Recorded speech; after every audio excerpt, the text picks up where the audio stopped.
سمینہ اسے شاہ کے کمرے میں پہنچا کر خود بھی آرام کرنے کی نیت سے اپنے کمرے میں چلی گئیں۔ اروش بیڈ کے کنارے پر ٹکی اپنی چوڑیاں اتار رہی تھی جب ہلکی سی کلک کی آواز آئی اور شاہ دروازہ کھول کر اندر داخل ہو گیا۔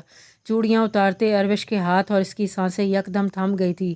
وہ بھاری قدم اٹھاتا ہوا اس کی طرف ہی آ رہا تھا مگر اس کے سامنے سے گزر کر وہ صوفے پر بیٹھ گیا۔ وہ بڑی خاموش نظروں سے اروش کی طرف دیکھ رہا تھا مگر دلہنہ کے روپ میں اروش کا ہوش ربا حسن بھی اس کے احساسات پر جمی برف پگھلانے میں ناکام رہا تھا۔ وہ دھیرے سے کھنگارتا ہوا بے تاثر آواز میں بولا، تم میری زندگی میں میری مرضی سے شامل ہوئی ہوتی تو اب تک میرے گھر کے ساتھ میرے دل میری روح پر بھی تمہاری حکمرانی ہوتی، مگر اب تم میری مرضی سے نہیں صرف میری ضد بن کر میری زندگی میں آئی ہو، اور معظم شاہ اپنی ضد ہر قیمت پر پوری کر کے رہتا ہے، چاہے اس کے لیے مجھے کسی کی بھی جان کیوں نہ لینی پڑے۔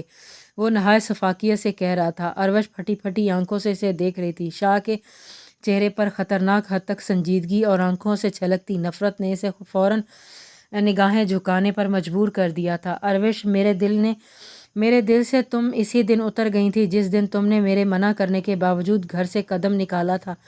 یہ جرأت تمہیں کس کی شے نے دی یہ بھی میں جانتا ہوں۔ جتنی شدت سے میں نے تمہیں چاہا تھا اب اتنی ہی شدت کے ساتھ تم سے نفرت کرتا ہوں۔ ایک اغوا شدہ لڑکی کے لیے میری ضد کی بدولت میرے کمرے میں تو جگہ ہو سکتی ہے مگر میرے دل میں کبھی بھی نہیں ہوگی، اس لیے کبھی اپنی اوقات بھولنے کی کوشش مت کرنا۔ شاہ نے بے رحمی کی انتہا کر دی تھی۔ اس کمرے میں ہمارے بیچ جو بھی تعلقات رہے ان کی ذرا سی بھی بھنک اس کمرے سے نکل کر گھر میں رہنے والے کسی بھی فرد تک پہنچی یا تم نے اپنے دکھ میری ماں یا اپنی ماں سے رونے کی کوشش کی تو میں زندگی تم پر اتنی تنگ کر دوں گا کہ تم موت کی بھیک مانگو گی اور میں تمہیں وہ بھی نہیں دوں گا۔ وہ الفاظوں سے اروش کو چھنی کرنے کے بعد وہاں رکا نہیں تھا، فوراً ہی اٹھ کر مضبوط قدم اٹھاتا کمرے سے باہر نکل گیا تھا۔ ان قدموں کے نیچے اس نے اپنا دل اور دل کے سارے ارمانوں کو بھی کچل ڈالا تھا۔ ریلنگ پر دونوں ہاتھ جمائے نیچے دیکھتے ہوئے اس نے فضا میں ایک گہرا سانس خارج کیا۔ دل میں جلنے والی آگ کسی طور نہیں بجھ رہی تھی۔ اروش کی ایک غلطی نے شاہ کے سارے ارمان مٹی میں ملا دیے تھے۔ اس دن کی تمنا اس کے دل نے بڑی شدت سے کی تھی، بڑی چاہت سے وہ اروش کو بہا کر لانا چاہتا تھا، مگر اب جھی بھر کر اسے دلہن بنے دیکھنے کی خواہش بھی دل کے کسی کونے میں جا سوئی تھی۔ میر سجاول زندہ سلامت ہونٹوں پر دلکش مسکراہٹ سجائے اس کے سامنے بائیں پھیلائے کھڑا تھا۔ زرتاج پر تو شادی مرگ کی کیفیت طاری ہو گئی تھی۔ وہ بے ساختہ اس کے چوڑے مگر زخمی سینے سے لپٹ گئی۔ پہلی بار اس نے یہ جسارت خود سے کی تھی۔ درد کی ایک شدید لہر میر سجاول کے سینے سے اٹھی تھی مگر اس نے لاپرواہی سے زرتاج کے گرد اپنے مضبوط بازوؤں کا گھیرا تنگ کر لیا تھا۔ میر سائیں، مجھے لگا تھا اب میں آپ کو کبھی نہیں دیکھ سکوں گی۔ آپ مجھ سے ہمیشہ کے لیے دور چلے گئے ہیں لیکن ایک پل بھی سکون نہیں مل رہا تھا۔ میں نے آپ کو بہت یاد کیا۔ وہ میر کے گلے سے لگی ہچکیوں سے روتے ہوئے بولے چلی جا رہی تھی اور میر خاموشی حیرانگی سے اسے سن رہا تھا۔ آج سے پہلے کبھی زرتاج نے اس طرح اپنے احساسات کا اظہار نہیں کیا تھا۔ میں نے آپ کے زندہ سلامت لوٹ آنے کی جتنی دعائیں مانگی تھی اللہ سائی نے سب پوری کر دی۔ اگر میری دعائیں قبول نہیں ہوتی تو میں بھی ہرگز زندہ نہیں رہتی۔ اس نے سر اٹھا کر جھرجھر بہتی آنکھوں سے میر کو دیکھا تھا۔ صدقے مجھے اتنا سا بھی اندازہ ہوتا کہ میری یہ ذرا سی تکلیف تمہیں مجھ سے اتنا نزدیک اور یوں اظہار کرنے پر مجبور کر دے گی تو تمہاری قسم میں خود ہی اپنے لیے اس حملے کا بندوبست کروا لیتا۔ یہ آئیڈیا مجھے پہلے کیوں نہیں سوجا؟ میر سجاول نے ناخن سے شیو کھرچنے کی جو اتنے عرصے کی لاپرواہی سے خاصی بڑھ چکی تھی اور پرسوچ انداز میں اس کے یوں خود سے لپٹ جانے کی طرف اشارہ کرتے ہوئے شرارت سے کہا۔ زرتاج نے فوراً سنبھل کر دور ہونا چاہا مگر میر نے گھیرا اور تنگ کر دیا۔ مگر اب زرتاج کے انداز سے خفگی چھلک رہی تھی۔ اچھا یار، سوری کان پکڑ کر، لیکن میرے نہیں تمہارے۔ میر نے شرارت سے اس کے کان پکڑ لیے۔ زرتاج بے ساختہ مسکرا دی۔ میر نے اس کا چہرہ اپنے ہاتھوں میں تھام کر اس کی پیشانی پر پیار کیا تھا۔ زری، میں نے بھی تمہیں بہت مس کیا۔ ہوش میں آنے کے بعد سب سے پہلا تمہارا ہی سونا مکھڑا یاد آیا تھا۔ ہاسپٹل شہر میں تھا اور اماں ہر وقت وہاں موجود تھی ورنہ اڑ کر یہاں پہنچ جاتا۔ ابھی بھی اتنی دیر تمہاری وجہ سے ہوئی کیونکہ تمہارے دیدار بھی اماوس کے چاند کی طرح آدھی رات کے بعد ہی نصیب ہوتا ہے۔ وہ یوں وضاحتیں دے رہا تھا جیسے کسی گناہ کا اعتراف کر رہا ہو یا وہ کسی ضروری کام کی وجہ سے زرتاج سے ملاقات نہیں کر سکا۔ تم جانتی ہو بھلے اتنے دن میں تم سے دور رہ سکتا ہوں۔ وہ جذبوں سے بھرپور نگاہوں سے اسے دیکھ رہا تھا۔ زرتاج بھی بے خودی کے عالم میں اسے دیکھے گئی۔ اس کو دیکھتے ہوئے بار بار اس کی آنکھیں بھر آ رہی تھیں۔ زری، تم نے اپنی یہ کیا حالت بنا لی ہے؟ میں مر تو نہیں گیا تھا نا؟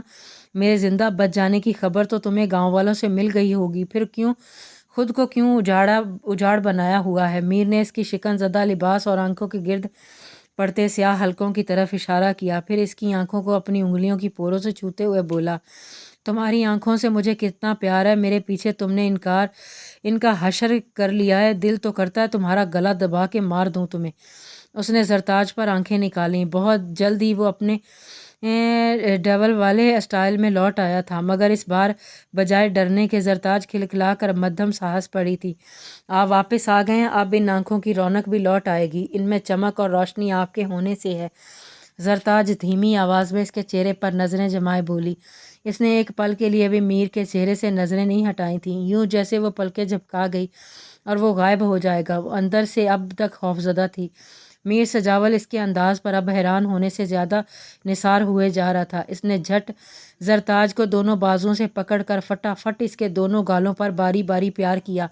مائی سویٹ پرنسس، میں نے تو سوچا تھا میں یہاں اچانک پہنچ کر سرپرائز دوں گا تمہیں، مگر تم تو مجھے سرپرائز پر سرپرائز دیے جا رہی ہو، وہ خوشی سے سرشار لہجے میں بولا۔ زرتاج نے جلدی سے اس کے ہونٹوں پر ہاتھ رکھا دیا۔ خوشی میں میر کی آواز قدرے بلند ہو گئی۔ ماں باپ کے بیدار ہو جانے کے ڈر سے اس نے صحن میں کھلنے والی کھڑکی میں سے جھانک کر جائزہ لیا۔ ڈونٹ وری سویٹی، بے خبر سو رہے ہیں وہ دونوں۔ تم یہ بتاؤ ہاسپٹل میں مجھ سے ملنے کیوں نہیں آئیں؟ تمہارا دل نہیں تڑپا مجھے دیکھنے کے لیے؟ میر نے پشت سے اس کے گرد حصار باندھتے ہوئے سوال کیا تھا۔ دل تو بہت تڑپا تھا، مگر میں شہر اکیلی کیسے جاتی؟ شہر میں تو مجھے بہت ڈر لگتا ہے، اور مجھے ہاسپٹل کا نام بھی نہیں پتہ تھا۔ اس نے معصومیت سے جواب دیا۔ اچھا، معصوم شاہ کے مزار پر اکیلی جا سکتی تھی؟ مجھ سے ملنے کے لیے شہر جاتے ہوئے ڈر لگ رہا تھا؟ میر سجاول نے مسکراتے ہوئے اس کے گال پر چٹکی بھری۔ زرتاج نے چونک کر اس کی طرف دیکھا۔ آپ کو کیسے پتہ؟ آپ تو ہاسپٹل میں تھے۔